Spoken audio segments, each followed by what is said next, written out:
വിശുദ്ധ പുരുഷന്റെ അടയാളത്താൽ ഞങ്ങളുടെ ശത്രുക്കളിൽ നിന്ന് ഞങ്ങളെ രക്ഷിക്കണമേ. ഞങ്ങളുടെ തമ്പുരാനെ, പിതാവിന്റെയും പുത്രന്റെയും പരിശുദ്ധാത്മാവിന്റെയും നാമത്തിൽ ആമേൻ. വിശുദ്ധ പൗലോസ് ഫിലമോൻ എഴുതിയ ലേഖനമാണ് വിശുദ്ധ ഗ്രന്ഥം പുതിയ നിയമത്തിലെ 18-ാം പുസ്തകം. പൗലോസ് എഴുതിയ ഏറ്റവും ചെറുതും വ്യക്തിപരമായ കത്താണ് 25 വാക്യങ്ങളിലായി വിവരിക്കുന്ന ഫിലമോൻ പുസ്തകം. ഈ പുസ്തകം ക്രിസ്തുവിൽ സ്നേഹത്തിന്റെ ശക്തി, സഹോദരത്വത്തിന്റെ യാഥാർത്ഥ്യം, ക്ഷമയുടെ പ്രാധാന്യം എന്നിവയെക്കുറിച്ച് പഠിപ്പിക്കുന്നു.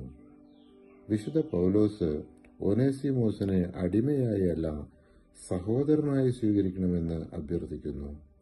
ഇത് ക്രിസ്തീയ വിശ്വാസത്തിന്റെ സാമൂഹികവും ആത്മീയവുമായ മാറ്റത്തിന്റെ ശക്തമായ ഉദാഹരണമാണ്. ക്രിസ്തുവിലുള്ള ഐക്യം മൂലം സകല നന്മകളെയും കുറിച്ച് നമുക്ക് ലഭിക്കുന്ന അറിവ് ആഴമേറിയതാക്കാൻ വിശ്വാസത്തിലുള്ള നിന്റെ ഭാഗഭാഗിത്വം സഹായമാകട്ടെ എന്ന് ഞാൻ പ്രാർത്ഥിക്കുന്നു. ഫിലമോൻ 6-ാം തിരുവചനം.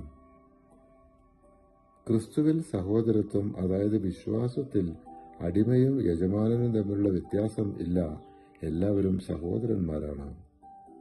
പൗലോസ് നിയമപരമായ അധികാരം ഉപയോഗിക്കാതെ സ്നേഹത്തിന്റെ അടിസ്ഥാനത്തിൽ ഫിലമോനോട് അപേക്ഷിക്കുന്നു. ഇനിയൊരു ദാസനായിട്ടല്ല, അതിലുപരി ലൗകികമായും കർത്താവിലും എനിക്കും അതിലേറെ നിനക്കും പ്രിയപ്പെട്ടൊരു സഹോദരനായി അവനെ ലഭിച്ചിരിക്കുന്നു.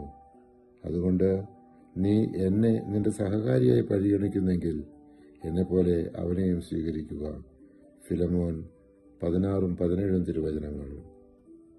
ക്രിസ്തുവിലുള്ള വിശ്വാസം മറ്റുള്ളവരോട് ക്ഷമിക്കാനും സഹോദരന്മാരായി സ്വീകരിക്കാനും നമ്മെ പഠിപ്പിക്കുന്നു. വിശുദ്ധ പൗലോസ് ഫിലമോൻ എഴുതിയ ഈ ചെറിയ ലേഖനം ഇവിടെ അവസാനിക്കുന്നു. പരിശുദ്ധാത്മാവെ, തിരുവചനത്തിന്റെ അനന്തശക്തിയാൽ ആത്മാവിന്റെ ഫലങ്ങളും ദാനങ്ങളും നൽകി തീക്ഷ്ണതയാൽ ഞങ്ങളെ ജ്വലിപ്പിക്കണമേ. ആമേൻ.